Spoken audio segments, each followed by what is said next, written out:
Welcome to math axis. तो आज का जो हमारा वीडियो है आप सभी आईसीएसई क्लास 10 के स्टूडेंट्स के लिए बहुत ज़्यादा इंपॉर्टेंट है, जो भी इस साल 2024 में अपना बोर्ड एग्जामिनेशन देने वाले हैं। देखो, जैसा कि वीडियो के थंबनेल में मैंने बताया था कि अगर आपने अभी तक कुछ नहीं पढ़ा है तो हमें क्या करना चाहिए, क्योंकि कहीं ना कहीं अब देखा जाए तो आपके बोर्ड एग्जामिनेशन में बस गिन जून के 25 दिन बचे हुए हैं, क्योंकि उसके बाद से आपके कह लो प्री बोर्ड्स भी चल रहे होंगे, प्रैक्टिकल वर्क्स भी हो रहे होंगे। तो ओवरऑल आप कैलकुलेट करोगे तो टोटल आपके पास 25 डेज ही बचे हैं। और इन 25 दिनों में हमें क्या कुछ अब फॉलो करना चाहिए ताकि अपने हम बोर्ड्स में एक अच्छा मार्क्स स्कोर कर पाएँ, और हमारी प्रिपरेशन अभी तक बहुत अच्छी नहीं हुई है। तो इस वीडियो में हम लोग आज इसी टॉपिक पर डिस्कस करने वाले हैं। और देखो कि जैसा अब कुछ एक इम्पॉर्टेंट पॉइंट्स मैं आपसे डिस्कस करूंगा, आप इन सभी पॉइंट्स को नोट डाउन करते चलो, और अगर आप इनको सही से फॉलो कर लेते हैं तो अभी भी आपके पास समय है, आप अच्छा स्कोर कर जाएंगे। अगर आप कह लो देखोगे, अगर आप अपने क्लासमेट से बात करो, अपने फ्रेंड्स से डिस्कस करोगे, तो सिर्फ आप अकेले ऐसे स्टूडेंट नहीं हो जिसका सिलेबस अभी तक बहुत ज़्यादा प्रिपेयर नहीं है। मेजॉरिटी ऑफ स्टूडेंट्स, बहुत सारे स्टूडेंट, कम से कम 60% स्टूडेंट ऐसे ही हैं जिन्होंने किसी कारणवश किसी रीजन से या तो कह लो अपना टाइम वेस्ट किया है, अपना सिलेबस अभी तक कंप्लीट नहीं किया है। तो आप बहुत ज़्यादा होपलेस नहीं हो, आप ऐसे अकेले नहीं हो, आपके जैसे और भी लोग हैं। ठीक है, तो बस आप जो मैं बता रहा हूँ उनको आप फॉलो कर लो तो 100% आप अपने आईसीएसई 2024 के बोर्ड एग्जाम्स में अच्छा मार्क्स स्कोर कर पाएंगे। तो पहला पॉइंट हमारा है, जो कि आपको स्क्रीन पर दिख रहा होगा, स्टडी लेस बट इफ़ेक्टिव। अब इसका मतलब क्या है कि देखो, हमें कम ही पढ़ाई करना है क्योंकि हमारे पास वैसे भी ज़्यादा समय नहीं है, तो हम कम ही सिलेबस पढ़ेंगे लेकिन इफ़ेक्टिव तरीके से पढ़ेंगे। अब इसके लिए आपको क्या करना है, तो आपको यह सभी सब्जेक्ट के लिए एक एनालिसिस करना है कि कौन कौन से ऐसे चैप्टर्स हैं जिससे मैक्सिमम मार्क्स के क्वेश्चन हमारे एग्जाम्स में पूछे जाते हैं। मैं आपको बताना चाहूँगा कि कोई भी एग्जामिनेशन होता है, चाहे आप कोई भी एग्ज़ाम दे रहे हो, 10th का दे रहे हो या 12th का दे रहे हो, तो एक इसमें रूल चलता है 80-20 रूल। 80-20 रूल का मतलब क्या है कि ज़्यादातर सब्जेक्ट्स में अगर देखा जाए तो कोई 20% ऐसे चैप्टर्स होते हैं, यानी अगर आपके सिलेबस में 10 चैप्टर हैं तो कोई 5 या 6 चैप्टर ऐसे होंगे जो मैक्सिमम स्कोरिंग होते हैं, जिनसे आपके 80% कह लो क्वेश्चन पूछे जाते हैं आपके बोर्ड एग्जामिनेशन में। तो आपको उन्हीं को डिसाइड करना है कि कौन कौन से हमारे सब्जेक्ट्स में ऐसे चैप्टर्स हैं जिससे मैक्सिमम मार्क्स के क्वेश्चन आपसे आपके होने वाले बोर्ड एग्जाम्स में पूछे जाएंगे। आप उन पे ज़्यादा फोकस करो। ठीक है, और इनको पता करने का आपका सबसे बेस्ट तरीका है कि आप अपने प्रीवियस ईयर क्वेश्चन पेपर का एनालिसिस करो, स्पेसिमेन क्वेश्चन पेपर का एनालिसिस करो। उनको अगर आप ठीक से एक बार एनालिसिस करते हो तो आपको समझ में आ जाएगा कि कौन कौन से ऐसे चैप्टर्स हैं हमारे हर एक सब्जेक्ट के जिससे मैक्सिमम नंबर ऑफ क्वेश्चन पूछे जाते हैं। तो सबसे पहले क्या करना है, सबसे पहले आपको उन्हीं चैप्टर्स को प्रिपेयर करना है जिससे सबसे ज़्यादा नंबर के क्वेश्चन पूछे जाते हैं। और अगर आप ये फाइंड करने में डिफ़िकल्टी फेस कर रहे हैं तो मैंने अपने इस चैनल पे आपके जो मेजर सब्जेक्ट्स हैं, maths, physics, chemistry, biology, history and civics, इनका पेपर पैटर्न आपसे डिस्कस किया है। साथ ही साथ मोस्ट इंपॉर्टेंट क्वेश्चंस भी मैंने आपको बताए हैं कि कौन कौन से ऐसे चैप्टर्स हैं जिनसे मैक्सिमम मार्क्स के क्वेश्चन इन सब्जेक्ट्स में पूछे जाते हैं। तो आप इन वीडियोज़ को देखें जिनका लिंक वीडियो का डिस्क्रिप्शन में है, और जो चैप्टर्स आपको बताए जा रहे हैं जो मोस्ट स्कोरिंग है, मोस्ट इंपॉर्टेंट हैं आप सभी के लिए, पहले आप उनको प्रिपेयर करो।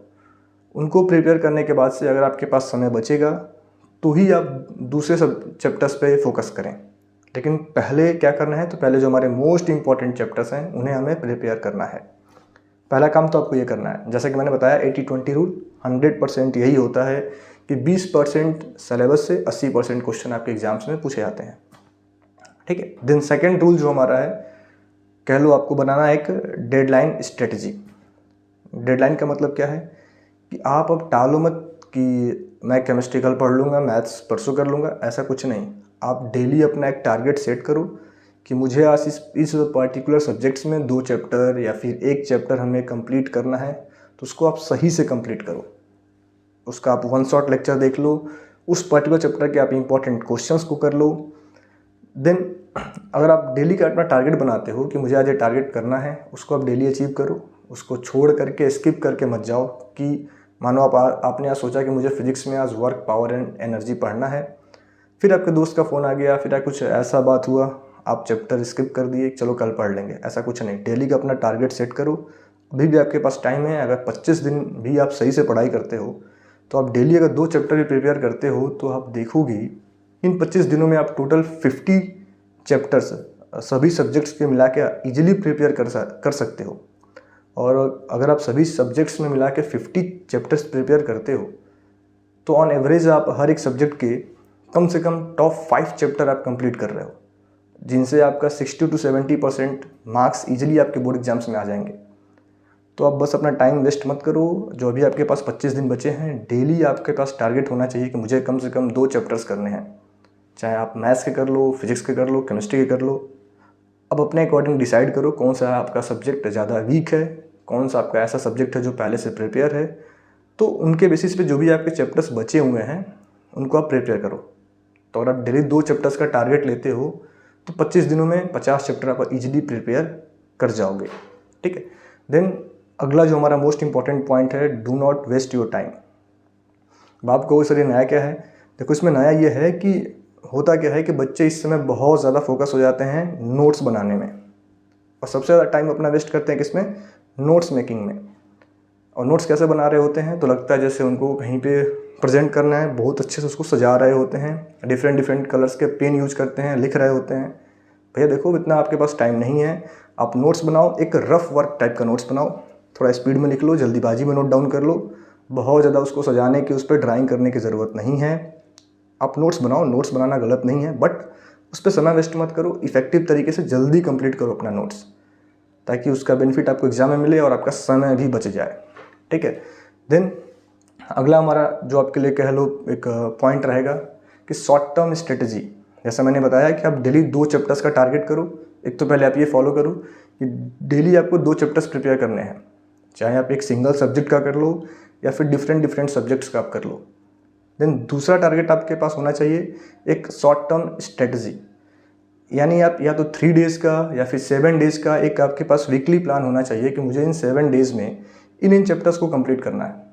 आप उनको कंप्लीट करें और साथ ही साथ आप उस टारगेट को अचीव करें। अगर नहीं कर पा रहे हैं तो क्या कमियां हैं उसको पता करें। कहीं ना कहीं आप समय अपना वेस्ट कर रहे होगे, या तो मोबाइल चलाने में या दोस्तों के साथ घूमने में, उनको आप कट डाउन करो, कम करो। ठीक है। देन फोर्थ मेरा पॉइंट है कि रिविज़न। आपने जो भी चैप्टर्स प्रिपेयर किया है उनके लिए आपके पास एक प्रॉपर रिवीजन का शेड्यूल होना चाहिए। जैसे मानो आपने पिछले दिनों में कोई 3-4 चैप्टर प्रिपेयर कर लिया है तो उनको एक बार बीच में ज़रूर 1 घंटे का समय दे करके आप रिवाइज करो। मैं ये नहीं कहता आप डेली करो, बट वीकली बेसिस पे उनको एक बार आप रिवाइज ज़रूर करें। साथ ही साथ हमारे इस चैनल पे आपको बहुत जल्द मैथमेटिक्स के कुछ टॉप 10 सेलेक्टेड पॉइंट्स बताएंगे या फिर सेलेक्टेड टॉपिक बताए जाएंगे जिनसे आपके बोर्ड एग्जामिनेशन में क्वेश्चन 100% आते हैं। तो हमारे चैनल को सब्सक्राइब कर लो, वीडियो को लाइक कर दो, साथ ही साथ अपने दोस्तों के साथ इस वीडियो को शेयर करना ना भूलें। Thank you.